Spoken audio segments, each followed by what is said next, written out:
Hello everyone, I'm Tom, this is Arnold. Hello. We're going to be talking about Star Time, written and directed by Alexander Cassini, starring Michael St. Gerard, John P. Ryan and Morgan Teefy. So yeah, Arnold, what did you think of Star Time? I quite liked it. I thought it was alright, yeah.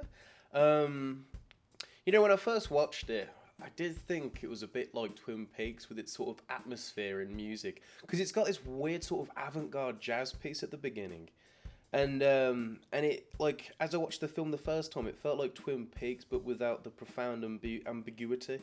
But then I watched it the second time and I totally got a different film. Mm-hmm. But overall, I thought it was alright actually. It's surprising, and what surprised me the most, more getting to depth into this, is Alexander Cassini. He hasn't done many of any other films after this one, which is weird. We'll but like more on that later. Yeah. What about you? I like the film, but I was actually going to leave this to later, but I want to mention it now because you said Twin Peaks, and this is definitely inspired by David Lynch. Because you think about it, this film was released a year after Twin Peaks had ended. Mm-hmm. You had the Twin Peaks Fire Walk With Me film, yeah. So it's definitely got a large influence looming over. But I think you're actually wrong with the Twin Peaks comparison. I think this is basically a Razorhead. Both main characters are called Henry. They both have a similar sort of look. And there's even shots of like where towards the beginning of the film and sort of throughout where we see Henry, the main character of this film, sort of walking around, which is very similar to a Razorhead when Henry in that film is walking around. And also there's this sort of machinery sort of imagery, which is a lot of like Lynchian sort of you see thing. The beginning shots of the film and it's just set at an industrial place and you hear screaming in the background. It's very Lynchian as well. Yeah. Maybe there probably is a bit of Twin Peaks influence, especially with the music. Yeah.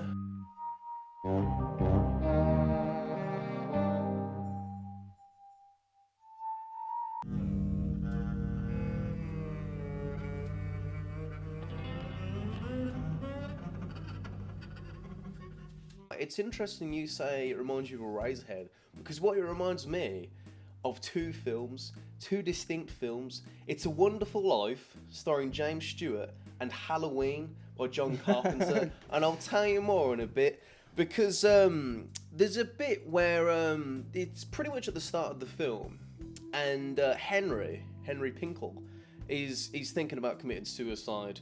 And this old man comes out of nowhere, and he suddenly knows who he is, and he's like, "Oh, let me help you with this." And that is very heavily reminiscent of It's a Wonderful Life.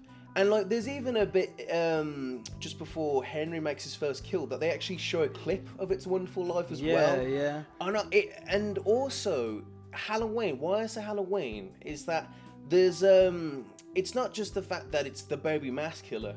Obviously, it's a bit Michael Myers. But there's a certain scene, and this makes me think that Alexander loves films. He's got a passion for films, because there's a bit where just after Henry goes to Wendy, "Oh, Sam's coming to kill you, let me protect you." And she's trying to hide behind. And I think it's just before Sam tries to enter the door and he like keeps breaking into the door. She picks up a sharp object and she's getting ready to stab him. And that's like a scene from Halloween where Laura's in the closet, and it's just like those little moments. It's like you can tell he loves films. What I actually thought about the film though is that I did like it. Yeah. But to be fair, I liked more of the first half, and the second half.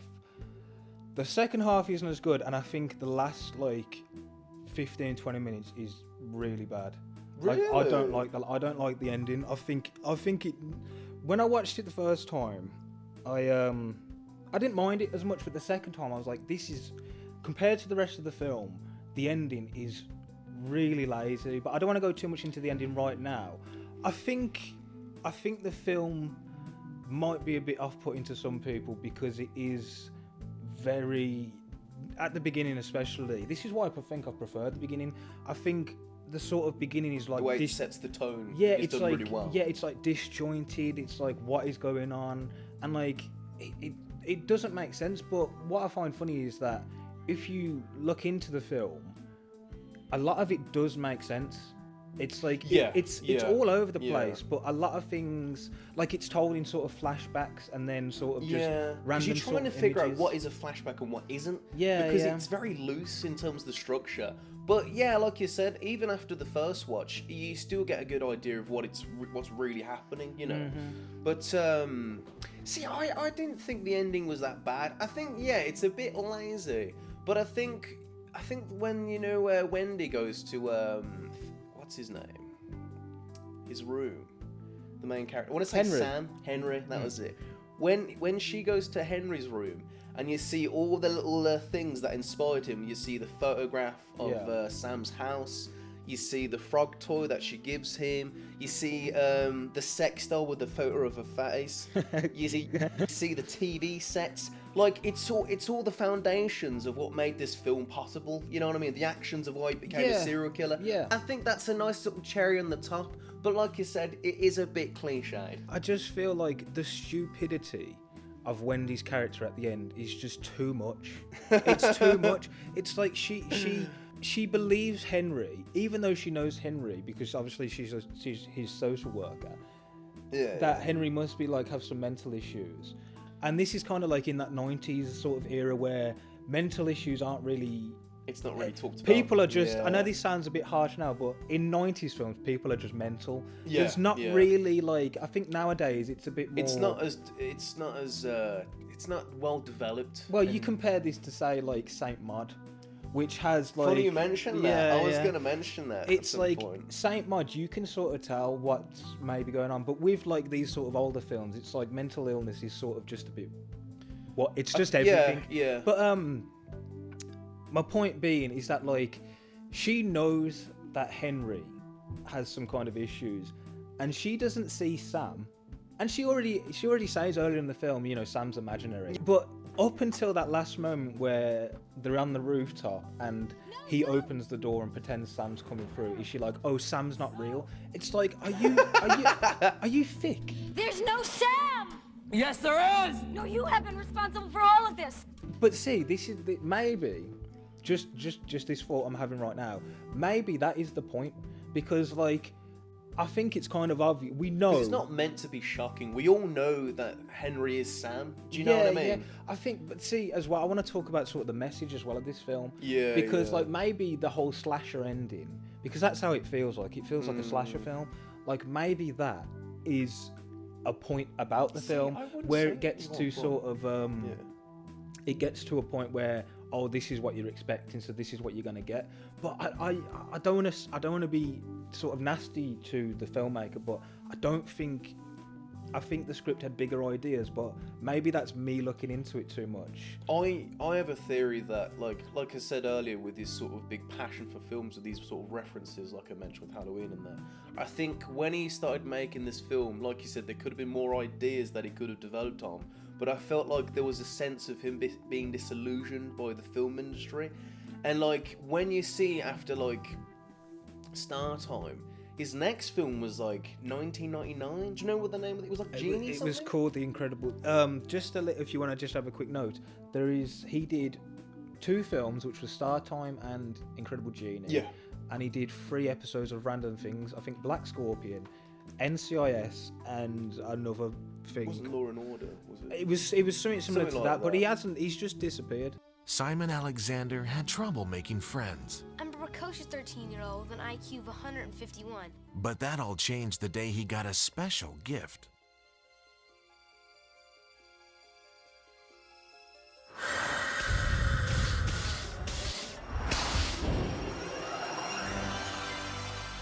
Hello, Master Bozo. I think with this filmmaker, I think he's more of like your artist type. Yeah. And like maybe The Incredible Genie, which I haven't seen, maybe that was just a paycheck for him. Yeah. Because I did try looking him up and I couldn't really find much. I know he's married to Maureen Teefy, who's in the film. Really? Yeah, they're married now.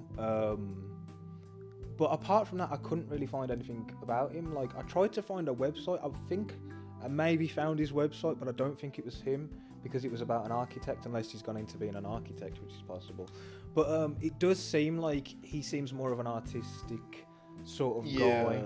But in terms of like the whole film industry thing, I think there is some sort of because there's a message in a film where like Sam is basically convincing Henry like the reason why you need to be a serial killer is because we need to get the economy going. Like if it's not on the news therefore creates adverts in order to get people buying more things. It has a purpose, and it's sort of glorifying this sort of like serial killer thing. And that, I think that's a sort of message about how like media industry, the film industry, is just consumed by greed in terms of like what's the latest content, keep going, you know what I mean? And like even towards the end of the film when I don't mind the ending, you know, when he jumps off. See, that's when it sort of brought me back. Yeah. Because he sort of has this sort of enlightenment moment where he sees himself on TV, and it's a bit like the ending to Saint Maud. And I wonder if it had some sort of influence on Saint Maud. You know, the bit at the end where she's smiling, and she, you know, just before she sets herself on fire, she looks at everyone. She's like, she's reached pure enlightenment. Yeah. And then there's that one little shot of her, like, you know, realizing that it's all been for nothing. It's exactly what I got with the ending with Henry, where as soon as the camera stops rolling, he's like, there's that sudden like realization that it's all for nothing, and they'll move on to the next story. Yeah, you know what I mean? That's great.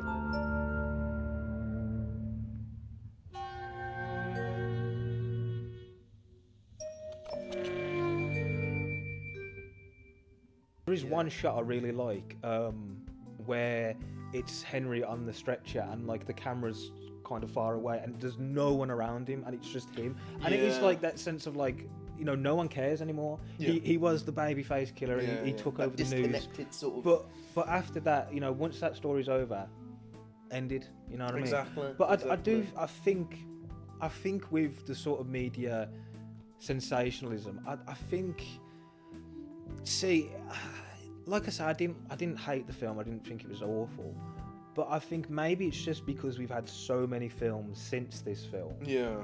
That the kind of message of this media sensationalism. It's done to death. Yeah. And I think maybe because this is obviously got to be like a sort of lower budget film as well. Yeah. Just by the look. The script maybe had bigger ideas than what they could do.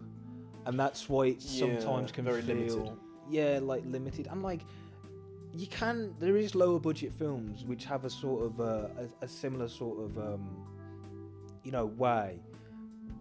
But I don't know. I think this is what I mean. I think it was like its message sort of gets either lost because it's a dated message at this point, and it's still like there's still. I mean, there's a film Don't Look Up, which is about media and all that stuff, which is like Leonardo DiCaprio, you know, Netflix. And maybe it's that. Maybe it's like, you know, the limitations with budget. Yeah, I did like the film, but I'm not sure. It's like you say. It's the fact that we've seen too many films that do a better job than Star Time. But it's just like, I think you can appreciate what it's trying to convey in terms of the message. The film, especially during the beginning, is like disjointed and all over the place. Yeah. And a funny thing was, because this film, it says on the streaming service that it's 1993, but I think it actually came out either 91 or 92. And I did think did Reservoir Dogs have sort of an influence on this because of the sort of non-linear sort of structure. But funny little fact here, this actually premiered at the same festival, Sundance 1992, as Reservoir Dogs. So there would have been a time where you could have seen Reservoir Dogs. A few hours later, you could have seen this. Weird, and it's funny to see the difference in careers of the directors, really. What a time to be alive. What a time to be alive. Just about the end of the film, like I said, this is why I didn't really like it. It's because we go from like sort of weird like TV montages of like getting information about the babyface killer. 4 victims hacked to death were found sitting in front of a television set with plates of toast in their laps. And then it just turns into that typical. You know, it feels like a TV movie by the end of the film. You know what I mean? I thought this might maybe not, maybe a TV movie if it was at Sundance, but I was thinking this is very sort of TV movie. Yeah. But but like with the ending of the film, like Sam just becomes like that imaginary person. It's like, oh, you've got to kill the one you love, and she won't understand who you are, and it's like this has been done so many times. Yeah. That's why I didn't really like it, like towards the end, because it's just like It's not really profound. yeah, and it's like that isn't. But like I say, like maybe that was the point. Like maybe that's Henry sort of taking on more of like what he's seen on TV, because even his dialogue, and I do think some of the dialogue is a bit naff, like the whole you're not a man, you're a worm, have a jelly bean or whatever. Yeah. Have a jelly bean. It's like Henry's sort of dialogue feels sometimes like TV dialogue. Like there's a bit where he goes to see Wendy after she thinks that he's killed himself, and like he's like, oh, it's just in the neighborhood, what's shaking, baby? And it's just like it's kind of like even if this is a film, which obviously it is, people don't speak like that even in films unless it's like something from the 70s or something. Wendy, baby, what's shaking, huh? You bastard! Or maybe that's intentional because that's all he did, watch TV. That's and what I mean. Yeah. That's what I mean. Like yeah. maybe the whole like slasher thing is because Yeah. you know he's watching TV and that. You know, I was surprised, considering it's on Arrow, that I thought it was going to be a lot more gory, but it isn't. Yes. You know what I mean? And Yes. I thought, with a film like this, I thought at least try and embrace your sort of horror, you know, gory side, but it's not. You don't even, you see the first kill, but it's just sort of off screen. Yeah. You know, at the first house. I think that's either a limitation with budget, I think so too. or maybe that wasn't the point. Because they do go full kind of gory towards the end when you see Julia and Wendy goes into that secret room and there's like other corpses and that little do you think that's referencing something, by the way? I don't know, but I've just got to mention. Go ahead. Another reason why Wendy's stupid, she slips some blood and just whacks her head off the. She just whacks her head off the thing, and it's like even the way it's Jesus. shot, it looks so bad. It's not a good shot. Yeah, it's kind of embarrassing, but yeah. But but like towards the end, it does get a bit sort of gory with the corpses sort of lined up. You know, watching TV, very subtle. Yeah. And then at the end where he jumps off, all you just see is bloods. So yeah, like you said, I think it is due to limitations. But yeah, I think it's I think maybe that's like where they just all the gore budget or all the special effects budget went to that bit where you see like dead bodies and that. Not that it was needed, but it would have been interesting. What's your sort of theory on who Sam Bones is? Because I think he's like some kind of late night presenter. Yeah, that's what I mean. I think when I rewatched it the second time, you see a plethora of TV sets, and you sort of hear this ominous music. And to me, that's the point of view of Henry, and he's watching this presenter on TV, and it's this little weird rant about the lottery. Yeah. And like that's where he gets inspired by this TV presenter. He's sort of like the person that Henry wants to be, and that's where I think that is basically Henry's ego in the form of Mr. Sam Bones, the TV presenter. Yeah, there's yeah. And as well, when that's, I mean, I might be misremembering, but when that sort of first speech starts, he's like, play the lottery, you never know, and then it sort of gets a bit warped and a bit darker, like play the lottery, you might win big, and I can't remember exactly what's said, but it does take a bit of a sinister dark undertone. Yeah, at it does that get a moment. bit dark, and there are some funny lines from Sam Bones, where like they're in the car and he's like, oh, you're going to take me back? He's like, no, I'm going to take you to fucking aerobics class. It's like, yeah, in the car. like, it's such a good line. For a fucking aerobics class, what do you think? Would you say the actors let the film down a bit? It's you've got like a very seasoned sort of veteran actor who's been doing this for a while. Then you've got the main actor who plays Henry, where you know he's sort of up and coming. There's an obvious contrast with the styles of acting. You know what I mean? Yeah, that's funny. It's not too distracting, but you can sense it. Michael St. Gerard, who plays Henry, he has a very strange like career, because I think he did 2 more things after this, but his last IMDb credit is, I think it's like an episode or something from like '94, which probably was 3 years after the filming of this and whatever. Yeah. But what's funny about him, he actually played Elvis 4 times in 4 different productions.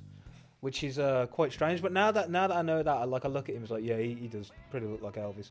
You mentioned as well how you thought this was going to be a violent film. Honestly, when this film started and I heard the music, I got Scram vibes, man. Yeah. I thought it was going to be that. And if anyone's watching and you haven't heard of Scram, I'm sorry that you now know that Scram exists. Oh, it is absolutely. It's. you're in for one I think hell it's of a one of the ride. most. I think it's one of the most disturbing films I've ever seen. What But- do you always say? It's like a serial killer wrote and Yeah, directed this film.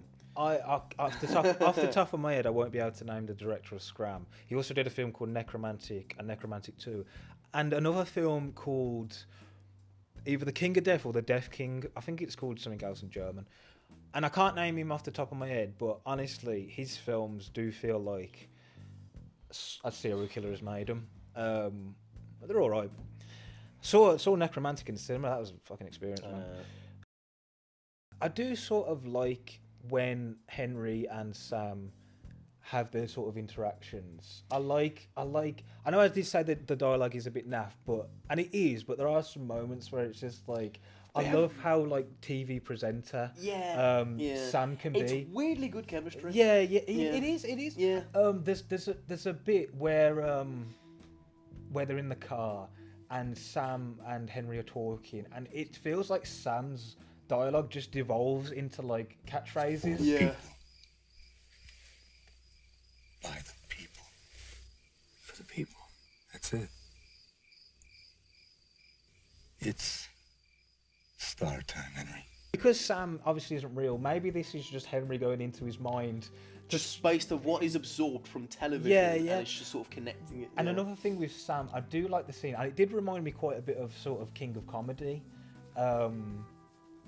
where Sam's like, you can have anything you want. You can have a car, you can have a microwave, and it's like a TV show. For some reason, I love the way that looks. I love how bright it is. Another film probably to compare it to. I mean, I think some of these comparisons aren't really fair because we're talking more of like big. Fuck it, it's fair. Everyone's up for criticism. Exactly. But I mean, I was going to compare it to sort of Nightcrawler, which I mean, Michael St. Gerard isn't Jake Gyllenhaal. You know what I mean? And I was going to compare the directors, but I can't remember. But it's just like, because Nightcrawler, have you seen Nightcrawler? No. I won't spoil it then, but Nightcrawler is based, Jake Gyllenhaal plays a man who's a bit sort of not mentally well, and he follows around crime scenes, and he sells his footage to TV stations, but he's like the best because he's a bit, I won't spoil anything, but he's a bit nuts about it. Yeah. He goes over the edge. And there is that sort of similar thing where like what he's doing in the film is probably wrong in terms of what he's filming, but the TV stations lap it up. They keep buying off him. He makes more sort of money, but I'll leave it there because I don't want to spoil it. And like, yeah, I could compare it to that, and I suppose the message is the same of like sensationalizing violence and all that. But like I say, like that film has like a way bigger budget. It's obviously got better filmmakers. I don't mean to sound harsh. But Sorry, Alexander. yeah, but like I say, like but this is another thing. If Alexander Cassini did have the budget and he did have the actors of the time, like who's an actor from 1993 you could imagine in the role? Maybe like Tom McLaughlin. yeah, David Duchovny. Maybe David Duchovny. We're just talking about old I know, 90s TV shows. Coop. Dennis? It's a long story, but actually I prefer Denise if you don't mind. But yeah, like maybe because this did come out at the same time as Sundance. I mean, same time as Reservoir Dogs. Yeah. Maybe if Quentin Tarantino. This probably isn't a good. This is a terrible comparison. I don't know why I'm doing this, but maybe Just keep going. just power Just through, roll man. it, mate. Like maybe if Quentin Tarantino had directed this, would it have been better? Because as well, we know Tarantino loves movies. Of course. Maybe I don't know. I reckon Alexander and Tarantino would have gone on. Yeah, Like I said, I think there is a passion with Alexander, and I think he was into filmmaking, and he was into his films, obviously. So maybe him and Tarantino. But I think if Tarantino directed it, I mean, it all depends on the script, and I think with the script, I don't think it's strong enough to be directed with Tarantino or something like that. Yeah. So I think I'm only putting in that comparison because the films came out at the same time and at the same place. But it does sort of feel like maybe the film could have been a bit better with a bigger budget, but. Do you think it's too short? No. If anything, I think it's a bit too long. I think you could have cut down the ending by about 5 minutes, which isn't a lot, but it is in terms of films. Yeah. There are some, like, really underwhelming scenes, like the bit where Wendy's trying to find out where Sam lives, just so she can investigate in that, and it's just like it kind of reminds me of Vertigo, but it's just like we already know. We get a sense that Sam is Henry, and it feels like it shouldn't be there. So I do think that you're all right. I think the film could have been condensed a bit more. Yeah. I think there's one. Just while I remember it, there is one little touch where I don't know which. I know we've kind of just like had a go at the director, but maybe there is more going on because thinking about it. You know that scene where they go to like a TV studio, but it's just like a factory. Maybe that's another message. Like he goes to a studio and it's like a factory. Yeah, it's all dilapidated. Yeah, they're all just pumping this stuff out like a factory. In that scene though, where they go to that sort of studio and factory, there's a 17 on the wall and then there's an 18, and I noticed second time round that. Wendy's house number is 17, and she knocks through the door, and that's where she finds all the victims. And it doesn't say in the film, but I'm guessing that would be number 18 in terms of apartments. Yeah.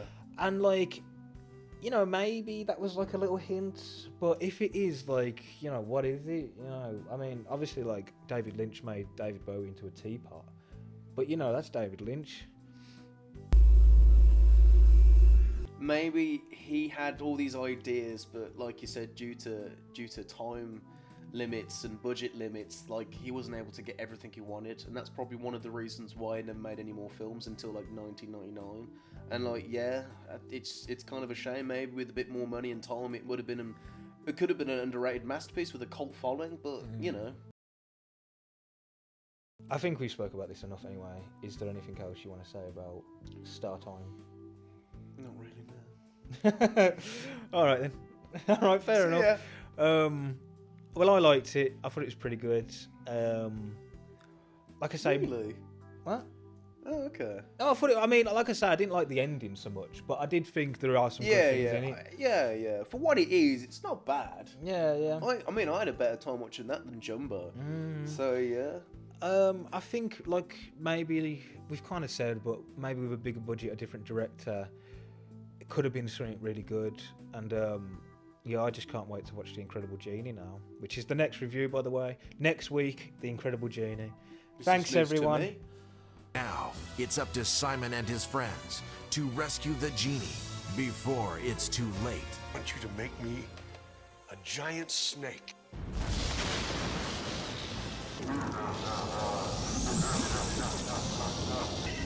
Genie.